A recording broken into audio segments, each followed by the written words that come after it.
خواجہ نظام الدین صاحب کے پاس آ کے آپ کے مرید نے عرض کی حضور لوگ بڑا تنگ کرتے ہیں، بڑا ہی پریشان ہوں میں، کوئی نسخہ بتائیں، دل بڑا پریشان ہے۔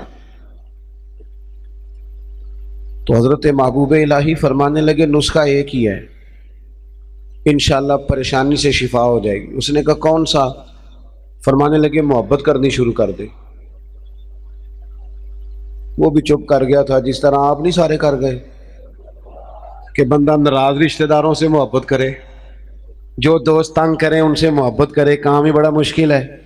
کہا پیار کرنا شروع کر دے۔ اس نے بھی وہی بات کی جو ہمارے ذہنوں میں ابھرتی ہے، جناب وہ سختی بڑھے، بڑی کوشش کی، ٹھیک نہیں ہوتے، یہ بھی ظلم، یہ بھی زیادتی، یہ بھی جفا، یہ بھی تکلیف، وہ تو بڑا کچھ کرتے ہیں۔ حضور میں محبت کرتا ہوں پھر بھی مسئلہ حل نہیں ہوتا۔ تو خواجہ نظام الدین صاحب مسکرا پڑے، فرمانے لگے پتر نسخہ یہی ہے علاج کے لیے، ہاں اگر فرق نہ پڑا نا تو چند خوراکیں بڑھا دینا، محبت تھوڑی سی، نسخہ ایک ہی ہے۔ اس بیماری سے شفا کا نسخہ ذرا دیکھو نا، ایک بندہ آپ کے ساتھ بڑا تلخ ہے، آپ بھی تلخ ہو جائیں تو میری اس کو تکلیف نہیں ہوگی، ہمیں بھی ہوگی۔ جب ہنڈیا ابلتی ہے نا تو اس کے اپنے کندھے بھی تو جلتے ہیں نا۔ تلخ ہونے سے کوئی سامنے والا تلخی دکھائے تو محبت چھوڑ دینے سے انسان کا اپنا لہجہ بگڑتا ہے، سامنے والے کا کچھ بھی نہیں جاتا۔ اگر ہم لوگوں کی تلخیوں کے باوجود محبت والے رہیں گے تو نتیجہ یہ نکلے گا کہ اگر ایک بندہ سامنے محبت والا ہوگا نا تو سامنے والا بھی سوچنے پہ مجبور ہو جائے گا کہ یار حد ہو گئی ہے۔ میں دوستوں سے کہا کرتا ہوں جواب دے کے بندہ کسی کو لاجواب نہیں کر سکتا، چپ رہ کے لاجواب بھی کر سکتا ہے۔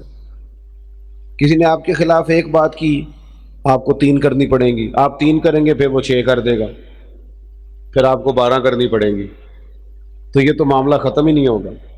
ایک کی آپ چپ کر دیں، اس نے دوسری کی آپ چپ کر دیں، اس نے تیسری کی، 5 6 کے بعد پتہ وہ کیا کہے گا؟ کہے گا تو میں نے پاگل سمجھنا ہے، میں بولی جانا تو جواب ہی نہیں دینا۔ اس کا مطلب ہے چپ رہ کے تو بندہ پاگل بھی کر سکتا ہے۔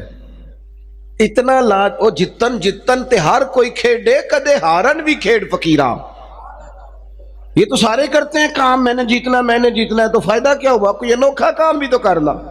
جتن جتن تے ہر کوئی کھیڈے، تو ہارن کھیڈ فقیرا، جتن دا مل کوڈی پیندا ہی ہارن دا مل ہیرا۔ کبھی بندہ کہے نا یار میں نے سامنے والے کا قد اونچا کرنا ہے، میں نے ہار جانا ہے، زندگی پیار والی بنائے۔ نبی پاک علیہ السلام تشریف لے جا رہے تھے، حضرت انس بن مالک کہتے ہیں میں ساتھ تھا، صحیح بخاری میں حدیث ہے، حضور نے سرخ دھاری دار چادر اپنے مقدس کندھے پہ رکھی ہوئی تھی، پیچھے سے ایک شخص نے میرے نبی پاک کی مقدس چادر کو پکڑ کے کھینچا، یہاں نہ مقدس گردن پہ نشان پڑ گیا۔ حضور نے یوں پلٹ کر اس بندے کی طرف دیکھا تو پتہ کیا کہتا ہے؟ کہتا ہے میں غریب آدمی ہوں، کچھ مانگنے آیا تھا۔ لو یہ صحیح بخاری ہے، یہ ہمارے نبی کا طریقہ ہے۔ یہاں تو کوئی دروازہ زور سے کھٹکھٹا دے اسے خیرات نہیں ملتی، دھکے ملتے ہیں، کہتے ہیں تو قرضہ لینے آیا ہے، دروازہ توڑنا ہے۔ یہاں تو سگے باپ کی سختی برداشت نہیں، والدہ نے اگر کوئی بات دبا کے کر دی تو کہتے ہیں میں پابندیاں قبول نہیں کرتا۔ اس نے چادر پکڑ کے کھینچی، مقدس گردن پہ نشان پڑ گیا، اور کہتا کیا ہے؟ کہتا غریب ہوں، کچھ مانگنے آیا ہوں۔ حضرت انس بن مالک کہتے ہیں لوگوں میں نے منظر اپنی آنکھوں سے دیکھا، جب اس نے کہا نا میں مانگنے آیا ہوں تو میرے کریم رسول نے مسکرانا شروع کر دیا۔ یہ کمال ہے، یہ کر کے دیکھو۔ اپنا لہجہ نہیں بدلنا، سامنے والا کوئی بھی ہو۔ یہ کوئی بات تو نہ ہوئی کہ سامنے بندہ تلخ تھا تو لہذا میں بھی تلخ ہو گیا۔ نیکی ہوتی ہے، تجارت نہیں ہوتی، اور نیکی ہمیشہ یک طرفہ ہوتی ہے، 2 طرفہ نہیں ہوتی۔ 2 طرفہ تو تجارت ہوتی ہے، تو کر پھر میں بھی کروں گا، یہ تو تجارت ہو گئی۔ نیکی تو یہ ہے کہ تو کر نہ کر، میں مدینے والے کا غلام ہوں، میں ضرور کروں گا، مجھے میرے نبی کا حکم ہے۔ میں نیکیوں کو تجارت نہ بنائے، ورنہ تو انتظار کرو گے کہ سامنے والا کرے تو میں کروں۔ حضور مسکرائے، اور قربان جاؤں وہ تو آیا تھا نا مانگنے کہ دو چار چیزیں مل جائیں تو بات بن جائے گی. اللہ کے رسول صلی اللہ تعالی علیہ وسلم فرمانے لگے 2 پہاڑیوں کے بیچ جتنی بکریاں کھڑی ہیں ساری اس فقیر کو دے دو.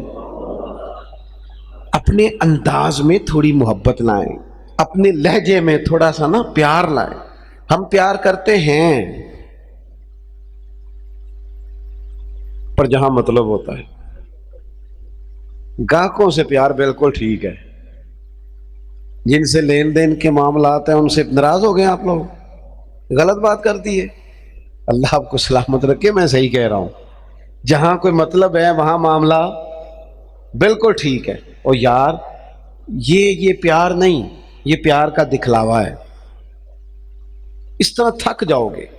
اگر لہجہ ہی پیار والا ہو جائے نا، انداز ہی پیار والا ہو جائے تو پھر زندگی ذرا حسین ہو جاتی.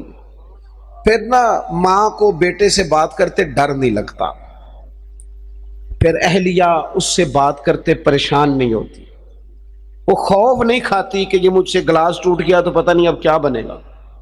پھر غریب بہنیں بات کرتی ہیں تو ذرا آسانی سے کر لیتی ہیں، پھر کوئی محلے دار غریب بات کر لیتا ہے.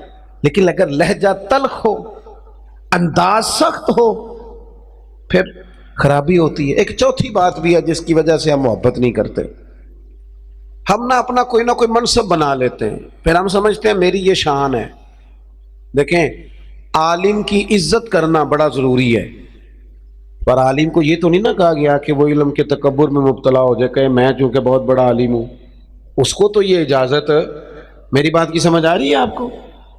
ایک شخص نیک ہے، ہمیں حکم ہے کہ اس کی عزت کرو، لیکن اگر وہ نیک آدمی کہنا شروع کر دے کہ میں چونکہ ولی اللہ ہوں، یہ اس کے لیے جائز ہے، اسے حق پہنچتا ہے. میں آپ کو سمجھانے کے لیے عرض کر رہا ہوں، ہم نے اپنا کوئی نہ کوئی منصب بنا لیا سب نے.